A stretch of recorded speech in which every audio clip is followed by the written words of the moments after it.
चलिए अब halogen family में जो नेक्स्ट वाला कंपाउंड हमको पढ़ना है ये कौन सा, this is that bleaching powder. ठीक है, ब्लीचिंग पाउडर का एक थोड़ा सा इंट्रोडक्शन अपन उसमें एनसीईआरटी वाला जो सेक्शन है नीट के लिए उसमें देख चुके हैं।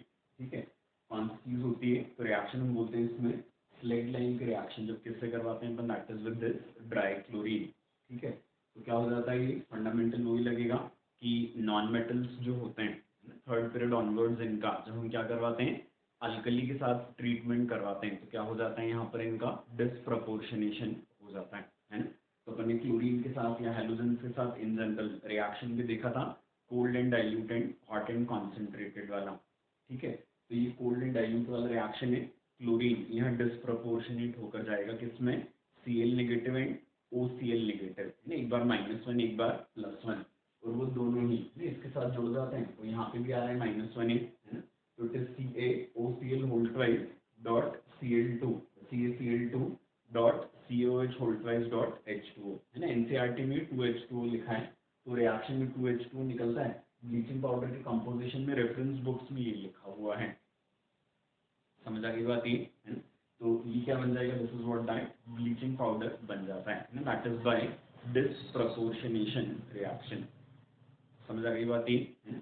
अब ब्लीचिंग पाउडर की प्रॉपर्टीज जब हम देखेंगे तो ब्लीचिंग पाउडर की प्रॉपर्टीज में क्या होता है, तो हम बोलेंगे येलोइश वाइट पाउडर होता है ना, जिसमें क्या होती है, क्लोरीन की स्ट्रॉन्ग स्मेल आती है।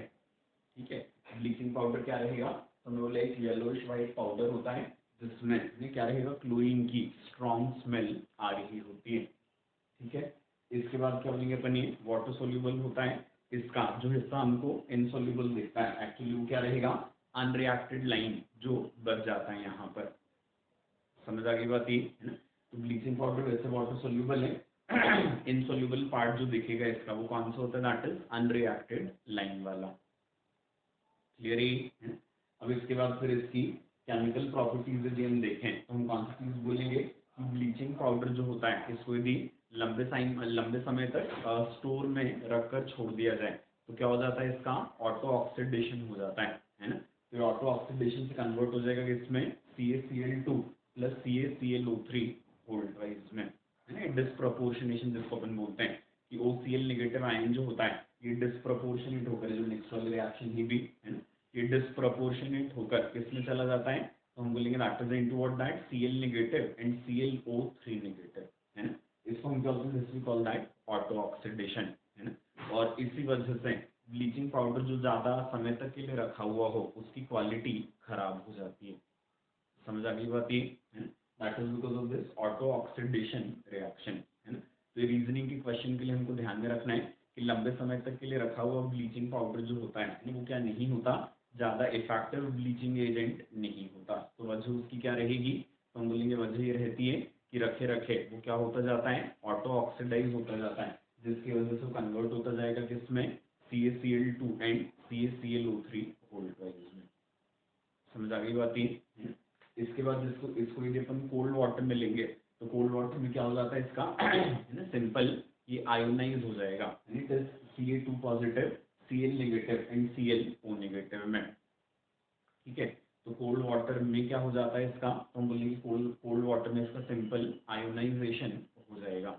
ठीक है, जबकि इसको यदि अपन हॉट वाटर में लें तो हॉट वाटर में क्या हो जाएगा, ये OCl नेगेटिव आयन का डिसप्रपोर्शनेशन, है ना। ये पढ़े हुआ है अपन ने, कौन सी वाली चीज, hot and concentrated alkali reaction over halogen. तो पहले क्या बनता है, OCl नेगेटिव, और OCl नेगेटिव हीटिंग की वजह से फर्दर किस में चला जाता है, Cl negative and ClO3 negative में। ठीक है, तो हॉट वाटर में क्या हो जाएगा, तो हम बोलेंगे इसका OCl नेगेटिव आयन जो होता है that further disproportionates into what that Cl negative and ClO3 negative. आगे समझ में, इसके बाद फिर अगली चीज जो हम बोलते हैं इसमें कौन सी रहेगी, डाइल्यूट एसिड के साथ रिएक्शन इसका। ठीक है, अब डाइल्यूट एसिड के साथ इसकी जो रिएक्शन होती है ना, वो रिएक्शन कैसे देखेंगे, तो हम बोलेंगे जैसे H2SO4 लिया है तो एक बार स्मॉल अमाउंट में और एक बार एक्सेस में इसको हम देखते हैं। ठीक है, कौन सी चीज होगी, स्मॉल अमाउंट में जब H2SO4 के साथ रिएक्शन है तो सिंपल क्या हो जाएगा, CaSO4 बन जाता है, साथ में CaCl2, और क्या हो जाएगी यहाँ से नेसेंट ऑक्सीजन लिबरेट हो जाती है ना। क्या बोले हमने यहाँ पर CaOCl2 का स्मॉल अमाउंट ऑफ H2SO4 से जब रिएक्शन करवाया तो क्या हो जाएगा इधर यहाँ पर, तो इधर CaSO4 बन जाता है, साथ में इट इज CaCl2 प्लस क्या this is that nascent oxygen. ठीक है, ये नेसेंट ऑक्सीजन रिस्पॉन्सिबल होती है किसके लिए, इसके ऑक्सीडाइजिंग और ब्लीचिंग एक्शन के लिए रिस्पॉन्सिबल होती है। समझ आ गई बात, ये है ना, ये रिस्पॉन्सिबल रहेगी इसके ऑक्सीडाइजिंग एक्शन के लिए एंड ब्लीचिंग एक्शन के लिए। क्लियर है ना। जब क्या करते हैं अपन H2SO4 को एक्सेस में लेते हैं, ठीक है, तो एक्सेस ऑफ H2SO4 में कौन सी वाली चीज हो जाएगी, हम बोलेंगे एक्सेस ऑफ H2SO4 में ही सॉल्ट डिस्प्लेसमेंट से CaSO4 तो बनता ही है, और अब इस बार कौन सी चीज होती है, वाटर बनेगा, और साथ में क्या निकलता है, दैट इज क्लोरीन निकलती है ना। इसको हम क्या बोलते हैं, this we call that available chlorine. समझ आ गई बात, है ना। क्या बोला हमने, जब एक्सेस ऑफ H2SO4 से रिएक्शन करवाया तो इस रिएक्शन में वो ऑक्सीजन के बजाय क्या होता है, Cl2 का लिबरेशन होता है। आया समझ में, ये जो क्लोरीन है इसको हम अवेलेबल क्लोरीन बोलते हैं ना, that is what the chlorine responsible for what that oxidising properties, क्योंकि क्लोरीन की भी फिर वाटर से रिएक्शन होकर क्या बनेगा, हमने देखा था इसमें हेलोजेंस में जनरल ये बनाता है, it is HCl plus HClO, और HClO जाता है किसमें, HCl प्लस नेसेंट ऑक्सीजन में। समझ आ गई बात, ये जो अवेलेबल क्लोरीन होती है यहाँ पर, इसी के बेसिस पर क्या जजमेंट किया जाता है, ब्लीचिंग पाउडर की क्वालिटी का जजमेंट किया जाता है। ठीक है, उसमें अवेलेबल क्लोरीन का परसेंटेज यदि हाई होगा तो ब्लीचिंग पाउडर अच्छी क्वालिटी का माना जाता है, और अवेलेबल क्लोरीन का परसेंटेज यदि कम है तो फिर ब्लीचिंग पाउडर खराब क्वालिटी का माना जाता है। ठीक है, कौन सी चीज़ अपन बोलते हैं कि अच्छी क्वालिटी का ब्लीचिंग पाउडर जो होता है इसमें अवेलेबल क्लोरीन का परसेंटेज कितना रहेगा, दैट इज 35 to 38% होता है। समझ आ गई बात, ये है ना। इससे रिलेटेड न्यूमेरिकल क्वेश्चंस वगैरह आपने मूल कॉन्सेप्ट वाले सेक्शन में किए होंगे, है ना। इसके बाद फिर कौन सी चीज़ है, CaOCl2 की जब CO2 से रिएक्शन होती है ना, CaOCl2 का जब CO2 से रिएक्शन होगा तो यहाँ पर क्या बन जाएगा, it is CaCO3 plus chlorine. तो इस रिएक्शन में भी क्लोरीन का लिबरेशन हो जाता है। तो एक ऑब्जेक्टिव क्वेश्चन इस टाइप का भी पूछा जाता है ना कि CaOCl2 में से क्लोरीन, इनमें से कौन कौन से रिएजेंट्स लिबरेट करवा सकते हैं, तो H2SO4 ज़्यादा अमाउंट में या फिर CO2, इसके साथ जब हमने रिएक्शन करवाई तो क्या बना है यहाँ पर, दैट Cl2। क्लियर होगी बात, ये है ना। इसके बाद फिर इसका क्या हो जाएगा, कैटालाइटिक डिकम्पोजिशन भी होता है ना। कौन सी चीज़ है इसमें, यदि कोबाल्ट क्लोराइड के साथ, ठीक है, इसको छोड़ दिया जाए तो क्या हो जाएगा, ये डिकम्पोज हो जाता है किसमें, CaCl2 प्लस ऑक्सीजन में, है ना। तो कोबाल्ट क्लोराइड के साथ क्या बोल रहे हैं अपन, इसका कैटालाइटिक डिकम्पोजिशन होता है। ठीक है, इसके बाद फिर अगली चीज जो हम बोलेंगे इसमें कौन सी रहेगी, दैट इज इसकी ऑक्सीडाइजिंग प्रॉपर्टीज। ठीक है, ब्लीचिंग तो अपने को समझते हैं कलर्ड मैटर का कलरलेस में conversion, that is what that bleaching. और इसका जो ब्लीचिंग पाउडर का ब्लीचिंग एक्शन होगा ये क्या रहेगा, that is going to be permanent, है ना। वजह क्या रहेगी इसके परमानेंट होने की, क्योंकि ये ऑक्सीडाइजिंग एक्शन की वजह से ब्लीचिंग शो कर रहा था। ठीक है, कौन सी चीज होती है, फैब्रिक जिसका ब्लीचिंग करते हैं उसके बाद उसको किससे ट्रीट करना पड़ता है, हम बोलेंगे दैट इज एंटी क्लोर रिएजेंट से ट्रीट करना पड़ता है ना, जो कौन सा होता है, हाइपो होता है या SO2 होता है। ये किसके लिए, तो हम बोलेंगे that is to remove chlorine, जो क्या होती है, यदि इसको ना हटाया जाए तो जो फैब्रिक ब्लीच हुआ है उसके लिए वो हार्मफुल होती है। समझ आ गई बात, ये तो इस वजह से क्लोरीन का रिमूवल जरूरी होता है फैब्रिक से आफ्टर ब्लीचिंग। तो ये इसका bleaching action is due to that chlorine only. तो इस वजह से क्या बोलेंगे अपन कि ब्लीचिंग पाउडर से ब्लीचिंग करने के बाद क्या हो जाएगा, एंटी क्लोर रिएजेंट्स को यूज करना पड़ता है। समझ आ गई बात, ये है ना। अब इसकी ऑक्सीडाइजिंग प्रॉपर्टीज हैं तो क्या हो जाएगा, जैसे ऑक्सीडाइजिंग प्रॉपर्टीज में कौन सी चीज हो जाएगी, हम बोलेंगे इसमें जो Cl+1 में है ये रिड्यूस होकर किस में चला जाता है, दैट इज इनटू -1। समझ आ रही बात, ये है ना। ये +1 से किस में चला जाएगा, -1 में चला जाता है। तो ये इसके जो साइड प्रोडक्ट्स निकलेंगे वो हमेशा क्या निकलते हैं, दैट इज CaCl2, है ना। तो रिएक्शंस जो they are simple to understand. ठीक है, कि इसमें जो रिड्यूस्ड प्रोडक्ट है वो CaCl2 बनेगा, है ना।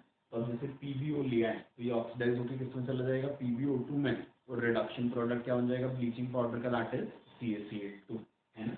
इसके बाद नाइट्राइट लिया है तो नाइट्रेट में चला जाएगा, ये किस में आ जाएगा, फिर से CaCl2 में, है ना।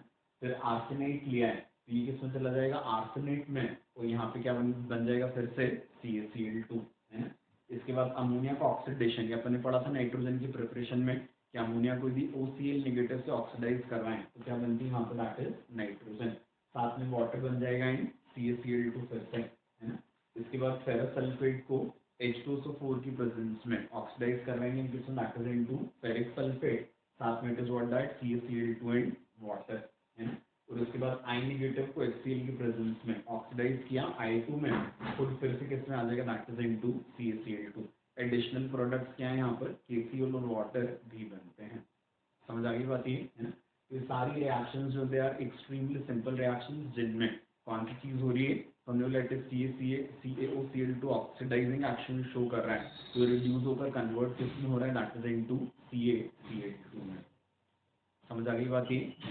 इसके बाद फिर हम कौन सी चीज बोलेंगे, एक और रिएक्शन होती है, ये भी बहुत शॉर्ट में लिखिए, इसके लिए पूरा सेक्शन ही लगता है ना। ऑर्गेनिक रिएक्शन ये इथाइल अल्कोहल एसिटाल्डिहाइड या एसीटोन, इसके ऊपर ब्लीचिंग पाउडर मॉइस्ट करके रख दिया जाए तो ये सब कंपाउंड्स कन्वर्ट हो जाते हैं किसमें दैट इज इनटू क्लोरोफॉर्म। ये रिएक्शन हेलोफॉर्म रिएक्शन कहलाती है ना। तो इनऑर्गेनिक के हिसाब से इतनी, बाकी इस रिएक्शन का मैकेनिज्म और दूसरे सारी डिटेल्स हम ऑर्गेनिक वाले सेक्शन में देखने वाले हैं। समझ आ गई बात ये, है ना।